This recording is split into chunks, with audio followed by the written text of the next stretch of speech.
नमस्कार दोस्तों, मैं अर्जुन आपका स्वागत करता हूँ स्टे बाय अर्जुन के यूट्यूब चैनल में। तो दोस्तों, आज की हमारी क्लास है मगध साम्राज्य के बारे में। जो है दोस्तों, आज की हमारी दूसरी क्लास है। तो दोस्तों, वीडियो को अंत तक जरूर देखना ताकि सभी क्वेश्चन जो है आपको आसानी से याद हो जाएं। साथ ही दोस्तों, अगर आप हमारे चैनल पर पहली बार आएँ तो हमारे चैनल को भी सब्सक्राइब कर लीजिएगा। साथ ही बेल आइकन को प्रेस कर लीजिएगा ताकि हमारे आने वाली वीडियो का नोटिफिकेशन जो है आप तक पहुँचता रहे। चलिए दोस्तों, वीडियो को स्टार्ट करते हैं। तो आज की क्लास में हम जानेंगे दोस्तों मगध साम्राज्य के बारे में जो है जानेंगे। तो यहाँ पे हेडिंग डाल लेते हैं मगध साम्राज्य। मगध साम्राज्य की यदि बात की जाए तो आज की हमारी दूसरी क्लास हो जाती है। और कल की क्लास में दोस्तों हम पढ़ रहे थे हर्यक वंश के बारे में, जिसके संस्थापक कौन थे? बिंबिसार थे। हर्यक वंश के संस्थापक यानी फाउंडर। इन्होंने जो है अपने साम्राज्य का विस्तार करने के लिए जो है विवाह संबंधों का जो है सहारा लिया था। यानी इन्होंने कई सारी शादियाँ की थी। पहली महाकोशला से, चेलना से और क्षेमा से, ये तीन शादियाँ जो हैं की थी। और साथ ही दोस्तों बिंबिसार ने जो है अंग महाजनपद को जीता और वहाँ पर जो है अपने पुत्र अजातशत्रु को जो है वहाँ का उपराजा जो है बनाया था। तो आज की क्लास हम यहाँ से जो है स्टार्ट करने वाले हैं। तो इन सारे पॉइंटों को यहाँ पे एक एक करके हम लिखेंगे और इसके बाद जो अच्छे से इनको समझेंगे। तो लिखना स्टार्ट करते हैं दोस्तों। बिंबिसार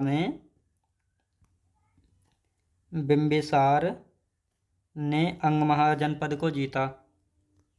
अंग महाजनपद को अंग महाजनपद को जीता और वहाँ का उपराजा और वहाँ का उपराजा अपने पुत्र अजातशत्रु को बनाया था। अजातशत्रु को बनाया था। याद रखें दोस्तों, बनाया था, तो ये आपको अच्छे से याद रखना है। और यदि बात की जाए अंग महाजनपद की तो सबसे पूर्वी महाजनपद था। सबसे पूर्वी महाजनपद था, तो ये भी आपको अच्छे से याद रखना है। आप दोस्तों, यहाँ पे हम बात करने वाले हैं। तो ये जो हो गया, बिंबिसार ने अंग महाजनपद को जीता और वहाँ का उपराजा जो है अपने पुत्र अजातशत्रु को जो है बनाया था। आप दोस्तों, यहाँ पे हम बात करने वाले हैं बिंबिसार का महल और मगध का वास्तुकार यानी आर्किटेक्ट कौन था? महागोविंद था। क्वेश्चन ये पूछा गया है, तो इस पॉइंट को भी यहाँ पे हम लिखने वाले हैं। बिंबिसार का महल, बिंबिसार का महल, बिंबिसार का महल और मगध का वास्तुकार, मगध का वास्तुकार। मगध का वास्तुकार कौन था दोस्तों? महागोविंद था। महागोविंद था। कौन था दोस्तों? महागोविंद था। तो ये आपको अच्छे से याद रखना है। आप दोस्तों, यहाँ पे हम बात करेंगे बिंबिसार पहले बौद्ध धर्म का अनुयायी था, लेकिन अपनी पत्नी चेलना के कहने पर जो है इसने जो है जैन धर्म को अपना लिया था। तो इन सभी के बारे में बात करेंगे। और साथ ही दोस्तों इसकी राजधानी थी राजगिरह। कौन थी दोस्तों? राजगिरह।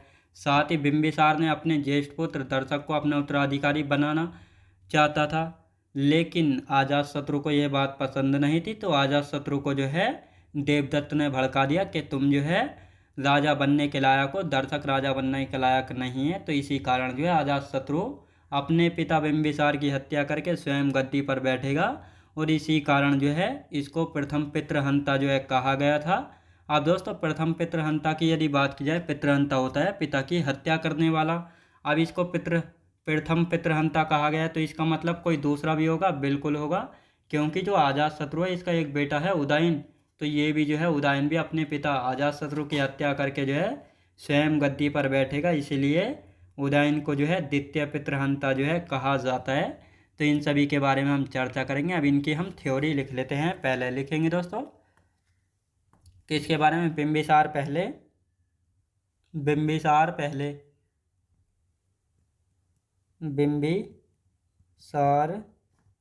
पहले बौद्ध धर्म का अनुयायी था। पहले बौद्ध धर्म का अनुयायी था। पहले जो है बौद्ध धर्म का अनुयायी था, लेकिन अपनी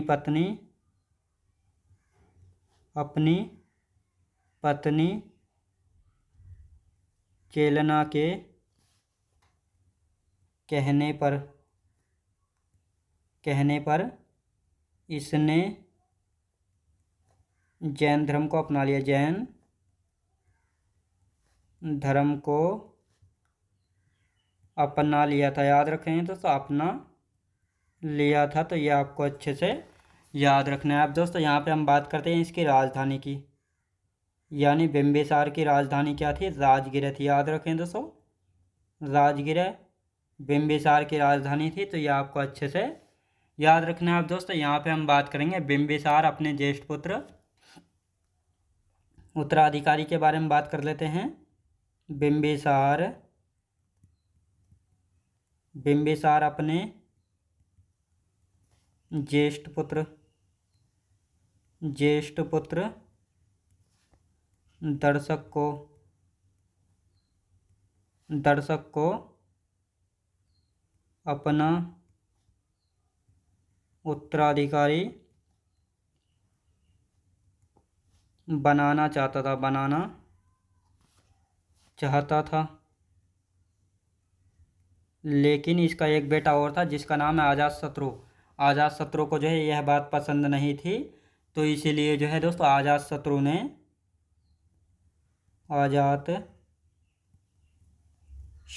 ने अपने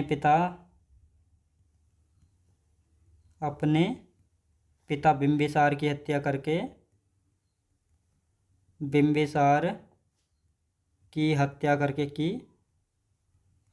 करके स्वयं गद्दी पर बैठा था। स्वयं गद्दी पर बैठा था। याद रखें दोस्तों, स्वयं गद्दी पर जो है बैठा था। अब दोस्तों यहाँ पे हम बात करते हैं अजातशत्रु की। अजातशत्रु की इसी कारण इसे प्रथम पितृहंता कहा गया है। इसी कारण इसे प्रथम पितृहंता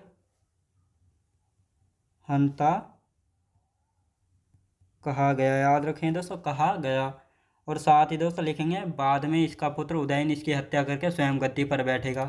लिखेंगे बाद में इसका पुत्र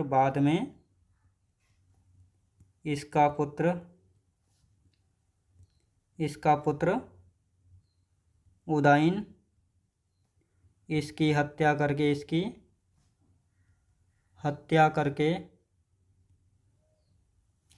स्वयं गद्दी पर बैठेगा। तो ये आपको अच्छे से याद रखना है। और इसीलिए उदयन की यदि हम बात करेंगे,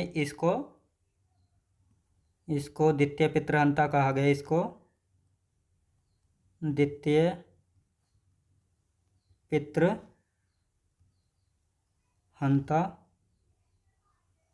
कहा गया है। याद रखेंगे दोस्तों, कहा गया। अब दोस्तों यहाँ पे हम बात करने वाले हैं, यानी इन्हीं कारणों से हर्यक वंश को पितृहंता वंश भी जो है कहा गया है। इन्हीं कारणों से लिखेंगे दोस्तों, इन्हीं कारणों से हर्यक वंश को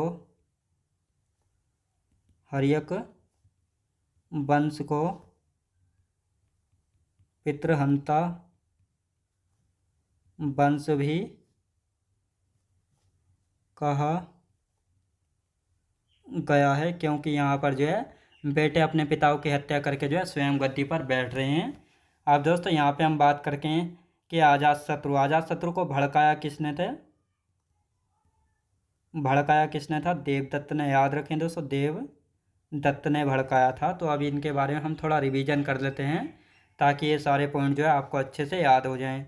तो दोस्तों यहाँ पे हम बात करने वाले हैं बिंबिसार ने जो है दोस्तों अंग महाजनपद को जीता था, जो कि सबसे पूर्वी महाजनपद था। और इसको जीतने के बाद जो है वहाँ का उपराजा किसको बनाया था? अपने पुत्र अजातशत्रु को जो है अंग महाजनपद को जो है उपराजा बनाया था। अब दोस्तों यहाँ पे हम बात करेंगे बिंबिसार का महल और मगध का वास्तुकार यानी आर्किटेक्ट कौन था? महागोविंद था। कौन था दोस्तों? महागोविंद जो है बिंबिसार के महल और मगध का वास्तुकार था। तो ये आपको अच्छे से याद रखना है। अब यहाँ पे हम बात करेंगे, बिंबिसार पहले दोस्तों बौद्ध धर्म का अनुयायी था, लेकिन अपनी पत्नी चेलना के कहने पर जो है इसने जैन धर्म को अपना लिया था। अब दोस्तों इसने ऐसा क्यों किया था? क्योंकि यदि बात की जाए चेलना की, तो चेलना कौन थी?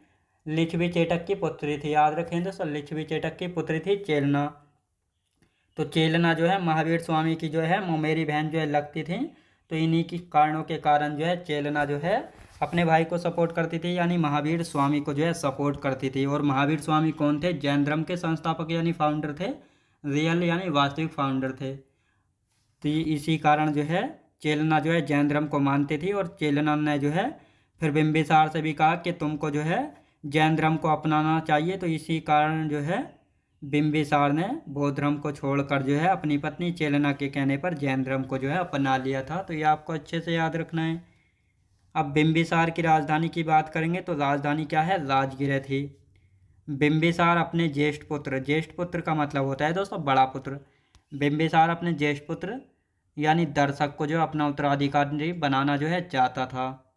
किसको? अपना बड़े बेटे को जो है अपने बाद जो है राजा बनाना चाहता था। लेकिन यह बात जो है किसको पसंद नहीं थी? अजातशत्रु को यह बात पसंद नहीं थी कि उसका बड़ा भाई दर्शक जो है राजा बने, क्योंकि अजातशत्रु जो है स्वयं राजा बनना चाहता था। तो इन्हीं कारणों के कारण जो है बिंबिसार के दरबार में एक व्यक्ति रहता था जिसका नाम है देवदत्त। तो देवदत्त ने जो है अजातशत्रु को जो है भड़काया कि तुम जो है राजा बनने लायक हो, दर्शक राजा बनने के लायक नहीं है। तो इन्हीं कारणों के कारण जो है अजातशत्रु अपने पिता बिंबिसार की हत्या कर देगा और स्वयं जो है गद्दी पर बैठेगा। तो अजातशत्रु ने अपने पिता बिंबिसार की हत्या करके स्वयं गद्दी पर बैठा। इसी कारण जो है इसे प्रथम पितृहंता कहा गया। पितृहंता का मतलब होता है दोस्तों पिता की हत्या करने वाला। बाद में जो है इसका पुत्र यानी उदयन किसकी हत्या करेगा? तो ये अजातशत्रु की हत्या कर देगा और स्वयं गद्दी पर बैठेगा। इसीलिए उदयन को द्वितीय पितृहंता जो है कहा गया है। तो ये भी आपको अच्छे से याद रखना है। अब यहाँ पे हम बात करेंगे, इन्हीं कारणों से जो है हर्यक वंश को पितृहंता वंश जो है कहा जाता है। यानी दोस्तों जो हर्यक वंश है इसमें जो है बेटे अपने पिताओं की हत्या करके जो है स्वयं गद्दी पर बैठ रहे हैं, इसीलिए हर्यक वंश को पितृहंता वंश भी जो है कहा जाता है। तो यह आपको अच्छे से याद रखना है। अब दोस्तों यहाँ पे हम बात करने वाले हैं, किसकी बात करेंगे? अजातशत्रु के बारे में हम बात कर लेते हैं। यहाँ पे हेडिंग डालेंगे अजातशत्रु। अजातशत्रु की यहाँ पे हम बात करने वाले हैं। अजातशत्रु 492 BC में जो है दोस्तों गद्दी पर बैठता है और 460 BC तक जो है ये गद्दी पर रहेगा। कौन दोस्तों? अजातशत्रु। अब यहाँ पे हम इसके अन्य नामों की बात कर लेते हैं, यानी किन अन्य नामों से जो है दोस्तों अजातशत्रु को जाना गया है। जैसा कुणिक किसका नाम है? अजातशत्रु का। और साथ ही दोस्तों यहाँ पे हम बात करने वाले हैं प्रथम पितृहंता। प्रथम पितृहंता। और ये प्रथम पितृहंता जो है कहाँ पर? बौद्ध ग्रंथों में मिलता है। बौद्ध ग्रंथों में जो है मिलता है। और ये प्रथम पितृहंता किसको कहा जाता है? अजातशत्रु को जो है कहा जाता है। अब दोस्तों यहाँ पे हम बात करने वाले हैं इसकी माता कौन थी। महाकोशला या चेलना? महाकोशला या चेलना? तो दोस्तों अभी इनको समझेंगे, पहले इसकी थ्योरी लिख लेते हैं। अब दोस्तों यहाँ पे हम बात करते हैं प्रथम बौद्ध संगीति।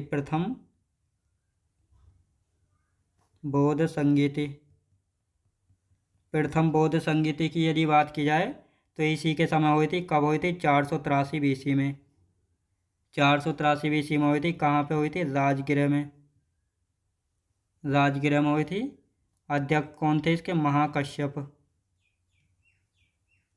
महाकश्यप जो है कौन थे? ये अध्यक्ष थे। किसके अध्यक्ष थे? ये थे दोस्तों प्रथम बौद्ध संगीति के अध्यक्ष थे महाकश्यप। कहाँ पे? राजगृह में हुई थी। किसके शासनकाल में? अजातशत्रु के शासनकाल में 483 BC में जो है हुई थी। अब दोस्तों यहाँ पे हम बात करते हैं अजातशत्रु जो है जैन धर्म का अनुयायी था।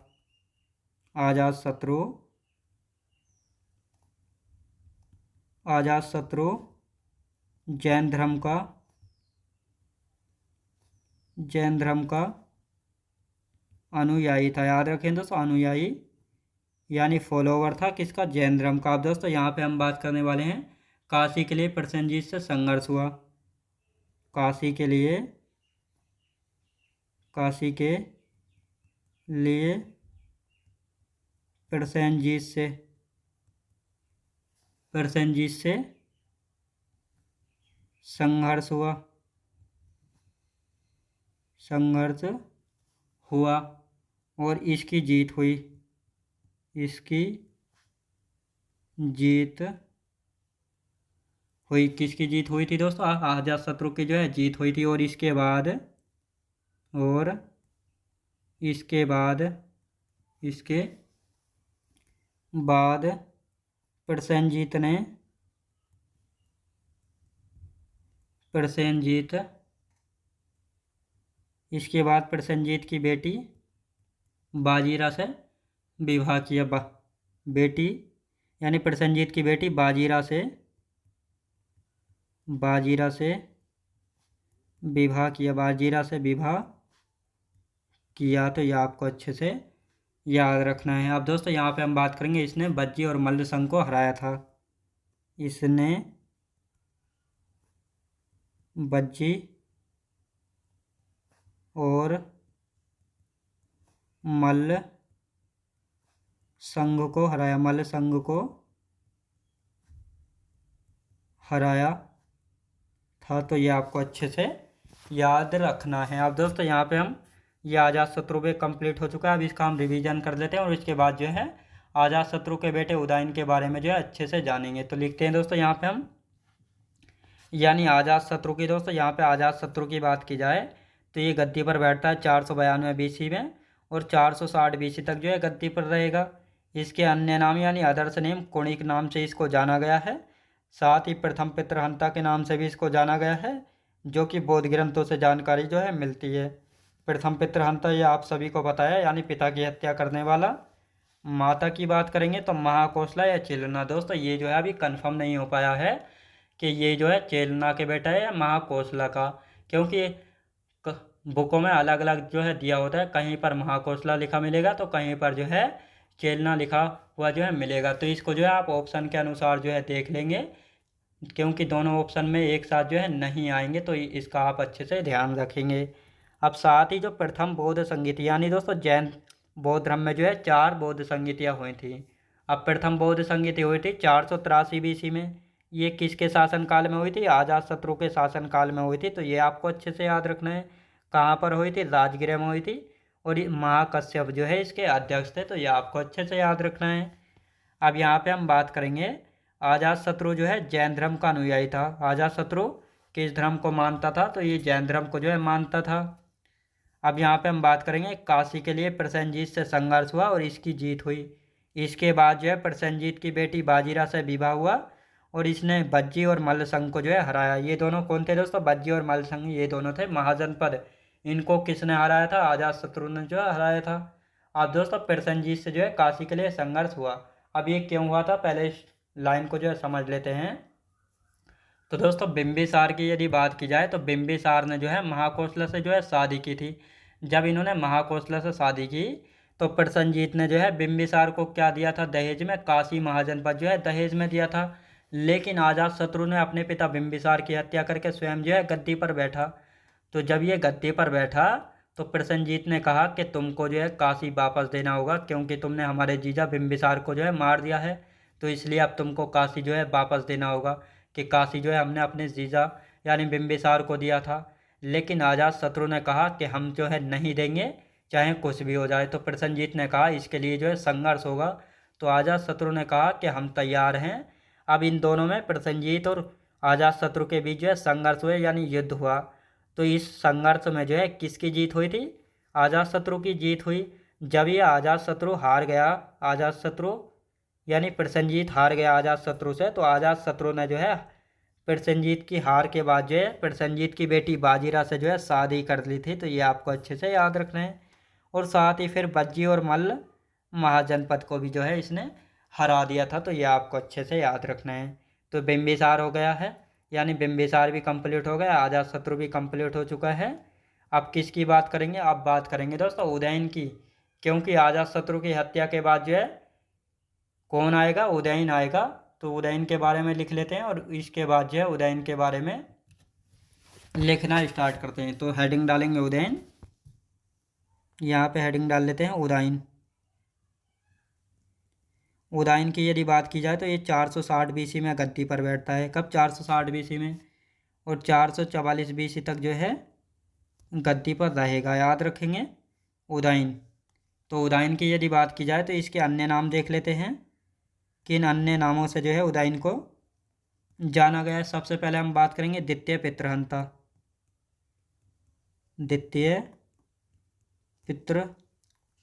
द्वितीय पितृहंता जो है दोस्तों किसको कहा गया? उदयन को जो है कहा गया है। अब दोस्तों यहाँ पे हम बात करने वाले हैं पाटलिपुत्र नगर की। पाटलिपुत्र नगर, पाटलिपुत्र नगर की यदि बात की जाए तो पाटलिपुत्र नगर की स्थापना की। और ये पाटलिपुत्र जो है कहाँ पे है? गंगा व सोन व गंडक नदी पर, याद रखें दोस्तों। अब यहाँ पे हम बात करने वाले हैं पाटलिपुत्र। पाटलिपुत्र को जो है कुसुमपुरा नाम से भी जो है जाना जाता है। कुसुमपुरा नाम से भी जाना जाता है, याद रखें दोस्तों, जाना जाता है। तो ये आपको अच्छे से याद रखना है। अब दोस्तों यहाँ पे हम बात करते हैं बाद में जो है राजधानी बनाया। बाद में राजधानी बनाया, बाद में जो है दोस्तों राजधानी जो है बनाया था। और वर्तमान की यदि बात की जाए, वर्तमान में जो है पाटलिपुत्र को पटना के नाम से जाना जाता है। किस नाम से? पटना के नाम से, जो कि बिहार की कैपिटल यानी राजधानी है। तो ये आपको अच्छे से याद रखना है। अब दोस्तों यहाँ पे हम बात करेंगे उदयन के 3 बेटे थे। लिखेंगे दोस्तों उदयन के जो है 3 बेटे थे। उदयन के 3 बेटे थे। उदयन के 3 बेटे थे जिन्होंने क्रम से शासन किया। जिन्होंने क्रम से शासन किया। तो कौन कौन से 3 बेटे थे? तो यहाँ पे सबसे पहले हम बात करेंगे, यानी उदयन के बाद कौन आया था? अनिरुद्ध आया था। अनिरुद्ध के बाद कौन आया था दोस्तों? मुंडा आया था। मुंडा आया था। अब दोस्तों यहाँ पे हम बात करेंगे मुंडा के बाद कौन आया था? नागदशक आया था। लिख लेंगे दोस्तों नागदशक। नागदशक की यदि बात की जाए तो हर्यक वंश का अंतिम शासक था। हर्यक वंश का अंतिम शासक था, याद रखें दोस्तों, हर्यक वंश का जो है अंतिम शासक था। और इस नागदशक की हत्या, यानी इसकी हत्या इसके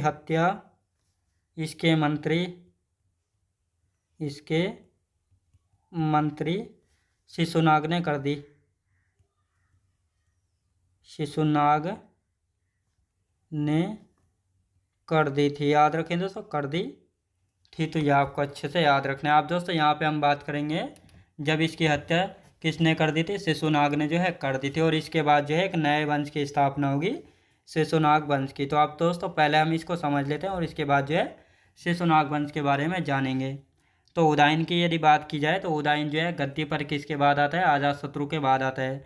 460 बीसी में ये गद्दी पर बैठता है और 444 बीसी तक जो है गद्दी पर रहता है। उदयन के अन्य नाम की हम बात करेंगे तो इसको जो है द्वितीय पितृहंता जो है कहा गया है, यानी पिता की हत्या करने वाला। पाटलिपुत्र नगर की स्थापना कि ये पाटलिपुत्र जो है गंगा सोन व गंडक नदी किनारे पर था। दोस्तों यहाँ पे हम बात करेंगे, यानी जो पाटलिपुत्र नगर की स्थापना की थी उदयन ने की थी, लेकिन इसका महत्व किसने समझा था? इसका महत्व जो है अजातशत्रु ने समझा था, लेकिन कभी भी इसको स्थापित नहीं करवा पाया था, लेकिन इसको स्थापित करवाया था उदयन ने। साथ ही जो पाटलिपुत्र है दोस्तों, इसको जो है कुसुमपुरा के नाम से भी जाना जाता है। क्वेश्चन पूछा जाता है और बाद में जो है इसने पाटलिपुत्र को अपनी राजधानी जो है बना लिया था। पाटलिपुत्र से पहले जो है मगध की राजधानी क्या थी? तो मगध की राजधानी क्या थी दोस्तों? मगध की राजधानी थी राजगृह। क्या थी दोस्तों? राजगृह थी। और साथ ही वर्तमान में किस नाम से जाना जाता है पाटलिपुत्र को? पटना के नाम से जाना जाता है, जो कि बिहार की कैपिटल है। अब दोस्तों यहाँ पे हम बात करेंगे उदयन के जो 3 बेटे थे जिन्होंने क्रम से शासन किया था। कौन कौन से इसके 3 बेटे थे? पहला था अनिरुद्ध, दूसरा था मुंडा और तीसरा है नागदशक। और यही नागदशक है जो कि हर्यक वंश का अंतिम शासक है। अंतिम शासक अच्छे से याद रखेंगे क्योंकि ये अंतिम शासक यहाँ से पूछे जाते हैं। और इस नागदशक की हत्या जो है इसका मंत्री होगा शिशुनाग। शिशुनाग ने जो है नागदशक की हत्या कर देगा और इसके बाद जो एक नए वंश की स्थापना करेगा, शिशुनाग वंश की स्थापना। अब दोस्तों दरअसल होता क्या है, जब कोई भी मंत्री जो है देखता है कि राजा जो है कमजोर हो गया है तो राजा की हत्या करके जो है स्वयं जो है राजा बनने की कोशिश करते हैं मंत्री। तो इसलिए जो है जब इसने शिशुनाग ने देखा कि नागदशक जो है एक कमजोर राजा है तो नागदशक की हत्या करके जो है शिशुनाग ने एक नए वंश की स्थापना करेगा, शिशुनाग वंश की। शिशुनाग वंश की हम बात करेंगे तो शिशुनाग वंश जो है 412 बीसी से लेकर 344 बीसी तक जो है शिशुनाग वंश का शासन जो है रहेगा। और शिशुनाग वंश के संस्थापक यानी फाउंडर कौन थे? शिशुनाग थे, जो कि 412 बीसी से 394 बीसी तक जो है गद्दी पर रहेगा। और राजधानी जो है इसने वैशाली बनाई थी। किसने बनाई थी? तो ये बनाई थी शिशुनाग ने। और शिशुनाग ने जो है चंड प्रद्योत को हराया, जो कि अवंती का राजा था। कौन था दोस्तों? अवंती का जो है राजा था। तो अब इसको लिख लेते हैं और इसके बाद जो है हम कालाशोक के बारे में जो है जानेंगे। तो लिखते हैं दोस्तों इसके बारे में। तो लिखते हैं दोस्तों इसके बारे में, यहाँ पे हेडिंग डाल लेते हैं शिशुनाग वंश। शिशुनाग वंश, शिशुनाग वंश की यदि बात की जाए तो ये कब से कब तक रहा था? लिखेंगे दोस्तों 412 बीसी से लेकर 344 बीसी तक जो है शिशुनाग वंश का शासनकाल जो है रहा था। अब दोस्तों यहाँ पे हम बात करते हैं फाउंडर की। संस्थापक शिशुनाग था, जो कि 412 से लेकर 394 बीसी तक जो है गद्दी पर रहेगा। और इस शिशुनाग ने जो है राजधानी क्या बनाई थी? यानी पाटलिपुत्र से चेंज करके जो है राजधानी वैशाली बना ली थी। किसने बना ली थी? शिशुनाग ने। क्वेश्चन यहाँ से बनेगा कि शिशुनाग की राजधानी क्या थी? वैशाली थी। अब बात करेंगे शिशुनाग ने अवंती को जीता। याद रखें दोस्तों, चंड प्रद्योत को हराकर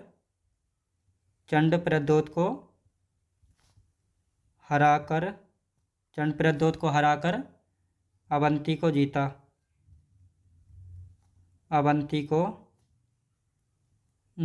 था। याद रखें दोस्तों, किसको जीता था? अवंती को जो है जीता था। तो ये आपको अच्छे से याद रखना है। अब दोस्तों यहाँ पे हम बात करेंगे यानी शिशुनाग वंश की बात की जाए तो 412 बीसी से 344 बीसी तक जो है शासनकाल रहेगा।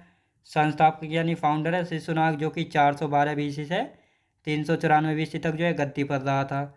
राजधानी इसने वैशाली बना ली थी। और शिशुनाग ने चंड प्रद्योत को हराकर जो है अवंती महाजनपद को जीता था। किसको? अवंती को जो है जीता था। और ये चंड प्रद्योत कौन थे? ये चंड प्रद्योत अवंती के शासक थे, लेकिन बिंबिसार के मित्र हुआ करते थे। तो ये आपको अच्छे से याद रखना है। तो दोस्तों आज की क्लास हमारी यहीं तक रहेगी और इससे आगे का जो बचा हुआ है कालाशोक वगैरह के बारे में, नंदवंश के बारे में हम कल की क्लास में जो है अच्छे से जानेंगे। तो दोस्तों मैं उम्मीद करता हूँ आपको वीडियो क्वालिटी, कंटेंट वगैरह सभी कुछ आपको पसंद आया होगा। पसंद आया हो तो लाइक शेयर और सब्सक्राइब करना बिल्कुल भी ना भूलें। साथ ही दोस्तों अगर आप हमारे चैनल पर पहली बार आएँ तो हमारे चैनल को भी सब्सक्राइब कर लीजिएगा। साथ ही बेल आइकन को प्रेस कर लीजिएगा ताकि हमारे आने वाले वीडियो का नोटिफिकेशन जो है आप तक पहुंचता रहे। चलिए दोस्तों मिलते हैं नेक्स्ट वीडियोज़ में।